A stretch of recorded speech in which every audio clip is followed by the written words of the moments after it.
qu'il faut déjà commencer à comprendre, c'est que la nuit, tu rencontres ceux que tu as invités pendant ta journée.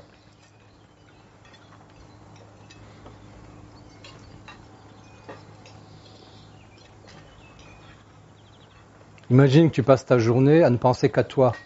À ton avis, qui tu vas rencontrer la nuit?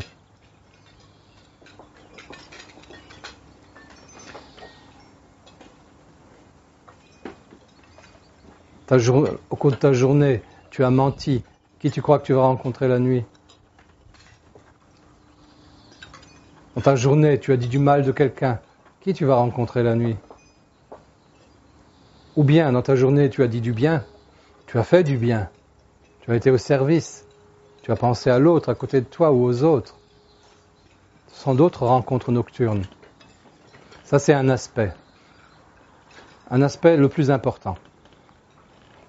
Ce que tu as cultivé le jour, tu le récoltes la nuit, de toute façon. Puis un autre aspect. Imaginons que tu nourrisses ton idéal au courant de la journée. Il est sûr que tu vas rencontrer la nuit les esprits qui, eux, sont les porteurs de ces idéaux, qui sont les esprits de ces idéaux, et qui sont souvent des entités spirituelles qui sont au-delà de ton entité personnelle et de ce qu'on appelle les anges. C'est un aspect.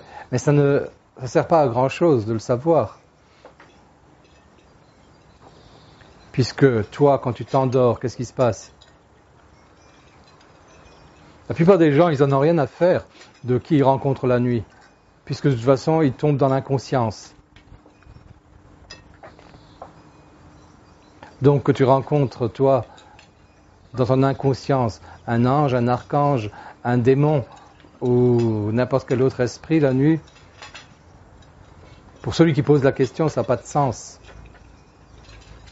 Par contre, recevoir l'information de savoir que la nuit, on rencontre ceux qu'on a appelés le jour, à ce moment-là, on peut décider qui on veut rencontrer la nuit. Dans un premier temps, inconsciemment, et ensuite, à cause d'un travail, on devient de plus en plus conscient de ce qui se passe dans sa nuit. Et on devient conscient de ces rencontres nocturnes. Mais il vaut mieux que tous ceux qui sont intéressés que par eux-mêmes, qui sont des gens qui font du mal ou qui disent du mal, ou qui sont prisonniers de leurs émotions négatives, ceux-là, il vaut mieux qu'ils ignorent tout ça. Et il vaut mieux qu'ils n'entrent pas consciemment dans leur sommeil. Il y a d'autres aspects encore que je développerai au cours du prochain stage. Relation avec les êtres élémentaires et avec les entités spirituelles, le jour et la nuit.